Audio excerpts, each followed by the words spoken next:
Meu nome é Breno Barroso, sou médico formado pela Universidade Federal do Ceará, com residência em Medicina de Família e Comunidade pela Escola de Saúde Pública do Ceará, com especialização em preceptoria em residência de Medicina de Família e Comunidade pelo convênio da SUS, com a Universidade Federal de Ciências da Saúde de Porto Alegre. Vamos dar continuidade ao módulo de saúde mental. Estamos agora na parte 3 do nosso módulo relacionado ao sofrimento na saúde mental. Nós já contemplamos a introdução dos transtornos ansiosos, passamos pelo transtorno de ansiedade generalizada, o transtorno misto ansioso-depressivo, o transtorno de pânico, diferenciando ele com ataques de pânico, e a gente também fez nos aprofundamos nos psicofármacos. Dando continuidade ao nosso módulo, hoje nós vamos contemplar a parte 3, que diz respeito ao transtorno obsessivo compulsivo, e a parte 4, que diz respeito ao transtorno de estresse agudo, o transtorno de estresse pós-traumático e o transtorno de adaptação, ok? Vamos lá. Bom, em relação ao transtorno obsessivo compulsivo, primeiro a gente vai, quando pensar, né, na nossa primeira parte da aula, em que a gente fala sobre rastreio dos transtornos mentais, existem algumas perguntas de rastreio para a gente poder balizar a nossa investigação clínica. Pronto. A pergunta de rastreio que positivará no nosso rastreio em relação ao toque é: você tem manias ou rituais de checar, ou verificar, ou contar, ou limpar, ou organizar? E se sim, essas manias elas incomodam você, importante no ponto de incomodar, e tomar pelo menos 1 hora do seu dia, porque isso significa que é uma coisa que é um transtorno. A gente sempre tem que bater nessa tecla de que é um transtorno. A gente precisa diferenciar, distinguir o que é um traço de personalidade da pessoa. Ser organizado não é ser doente, não é ter um transtorno mental. Ser muito organizado também não significa necessariamente que você tenha qualquer doença. Agora, ter um transtorno é uma coisa que você não gostaria de ter. É uma coisa que incomoda você, uma coisa com a qual você tem dificuldade de lidar, entendeu? Então, isso é muito importante quando você for esmiuçar um quadro clínico de um paciente que chega com uma queixa para você, tá certo? Então, em um paciente falando, sim, tenho, aí você vai tentar identificar os componentes do TOC, que é o transtorno obsessivo, que vem da obsessão, e o compulsivo, do ato compulsivo, tá certo? Então, a obsessão, você vai perguntar, aprofundar o seu rastreio. Você é incomodado por algum tipo, qual é o tipo de pensamento repetitivo e indesejado? É uma coisa recorrente, é um transtorno, é um quadro crônico, tá certo? É diferente, por exemplo, de você, não, fiquei desempregado, fico pensando recorrentemente nas contas a pagar, ou presenciei estava cuidando de um parente e aí ele estava internado no hospital por uma doença infecciosa e aí eu fiquei pensando sobre isso, mas é uma coisa que se cronifica. Normalmente, o critério temporal exigido é que sejam pelo menos 6 meses de quadro clínico, tá certo? Então, esses pensamentos repetitivos, indesejados, eles são sobre pensamentos de machucar outra pessoa, pensamentos sexuais, uma preocupação excessiva quanto a germes, doenças, medo de contaminação, preocupação em ter dúvida, aquela pessoa que fica angustiada em ter que tomar alguma decisão, fica sempre falando e se, elaborando 1000 possibilidades e não consegue. Isso, além de a pessoa ser indecisa, todos nós somos eventualmente, isso impede que ela tome decisões fundamentais na vida. Há uma disfunção, há um transtorno, tá certo? Rituais mentais de contar e de maneira que eu vou organizar meus lápis de maneira que tenho sempre 5 lápis do maior para o menor, e que se você não faz isso te incomoda, entendeu? É um pensamento repetitivo e indesejado, tá certo? E outros tipos de pensamento, a gente não pode fechar numa caixinha aquilo que poderia ser considerado como obsessão. O fundamental é que seja um pensamento repetitivo e indesejável, intrusivo inclusive, tá certo? Invasivo. Então, caso a pessoa tenha esses pensamentos obsessivos, esses pensamentos repetitivos, indesejados, invasivos, tá certo? Ela tem também dificuldade de resistir a tais pensamentos, Ou seja, quando eles entram na cabeça da pessoa, eles impedem com que ela funcione normalmente, há uma disfunção no comportamento daquela pessoa. Então você tem que esmiuçar realmente a obsessão, o pensamento patológico, tá certo? E aí, em resposta à obsessão, como uma válvula de escape para a obsessão, nós temos a compulsão, o ato compulsivo. É a pessoa se sentir, aí você vai perguntar, você se sente forçado a realizar certas ações repetidas vezes, de uma maneira específica, sempre seguindo as regras muito rígidas, até o ponto que você sinta que agora está certo, melhor ou direito. Por exemplo, lavar, checar, ordenar, organizar, repetir. Então você se sente forçado a repetir aquilo. Às vezes você está atrasado para o trabalho e você tem que repetir aquele ritual que é demorado, mesmo que isso te prejudique no trabalho. Aí há um transtorno, entendeu? Não consegue deixar para depois.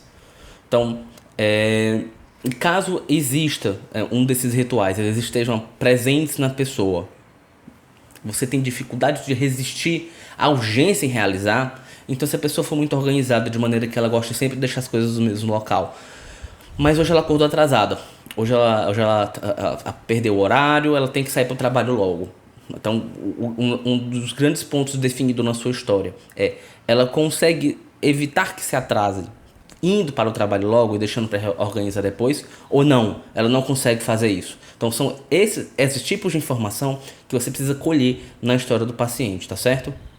Então, vamos lá. O que é o transtorno obsessivo compulsivo? Agora que você fez essas perguntas, o paciente deu o sim dele, você se depara diante de um quadro de transtorno obsessivo compulsivo, com a presença de um transtorno, de uma disfunção, com a presença de uma compulsão, com a presença de uma obsessão, de um pensamento obsessivo e uma atitude, um ato compulsivo. Diante disso, o que a gente precisa saber sobre o transtorno obsessivo compulsivo? Bom, ele tem um quadro, é uma doença crônica, como todo transtorno é.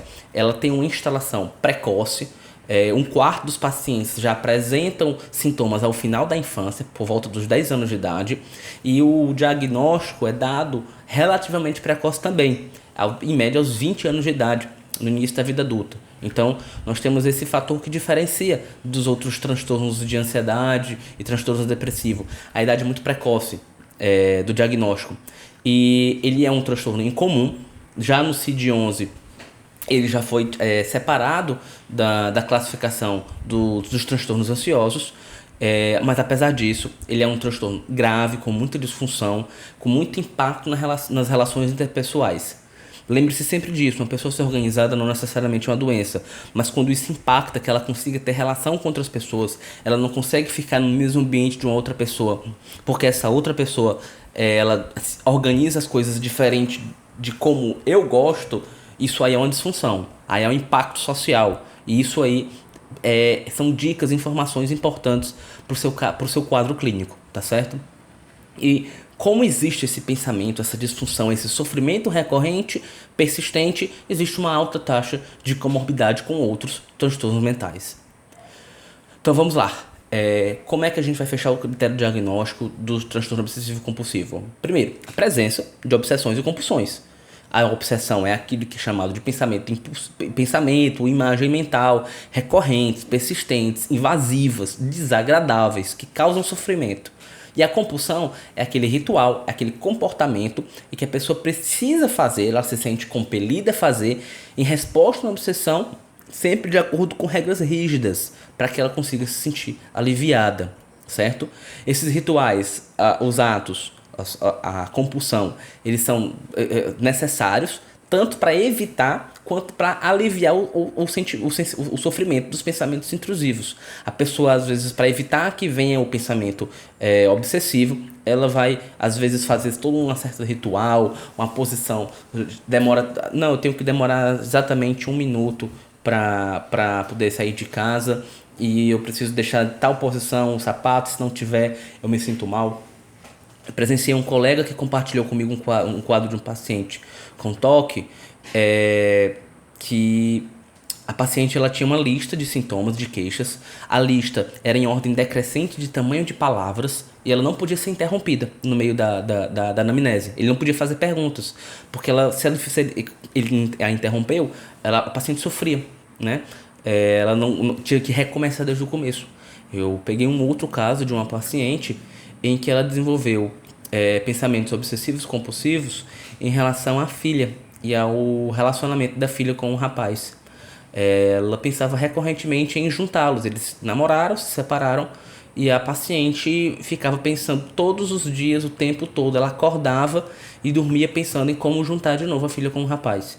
De tal modo que ela deixou de ter relações sexuais, porque ela só falava e só pensava nisso. Ela acordava de madrugada pensando nisso. Então, aí é que está um toque. Aí é que tem um pensamento obsessivo. E ela falava, doutor, isso não é normal, eu não estou bem, eu quero me livrar disso. Aí você percebe que tem um toque, entendeu? Então, em relação ao tratamento do transtorno obsessivo compulsivo, como é? Bom, a primeira coisa, certo, que a gente tem que saber que para esse tipo de transtorno obsessivo, de transtorno mental, o principal é a terapia cognitivo-comportamental. A psicoterapia, ela é superior à farmacoterapia. Você vai, dependendo da tua rede de saúde, da tua rede de suporte, a tua rede de saúde, você vai complementar com um inibidor seletivo de recaptação de serotonina, menos o citalopram. O citalopram, ele foi inferior aos outros e ele é encaixado como segunda linha. Então, como primeira linha, nós temos o TCC, mais ou menos um outro inibidor seletivo, certo? Como segunda linha, nós temos o citalopram, a clobipramina, a mirtazapina, a venlafaxina e como terceira linha, a duloxetina e o tramadol, tá certo? Então, reforçando, a terapia cognitivo-comportamental, ela está sempre recomendada. Ela é o tratamento de primeira escolha, tá certo? Sempre que possível, a medicação ela tem que ser acompanhada do TCC, tá certo? A TCC em monoterapia, em revisão sistemática, ela foi superior à farmacoterapia e imunoterapia. E ela foi equivalente ao tratamento farmacológico combinado com a farmacoterapia. Então, nós estamos aí diante de um quadro de saúde mental eminentemente abordado por maneira não farmacológica. E isso é muito importante, porque você tem que reforçar a importância disso, dessa adesão a esse tratamento com o paciente, tá certo? Então, terminamos aí a parte de transtorno obsessivo compulsivo e vamos agora entrar nos transtornos relacionados com traumas e fatores de estresse.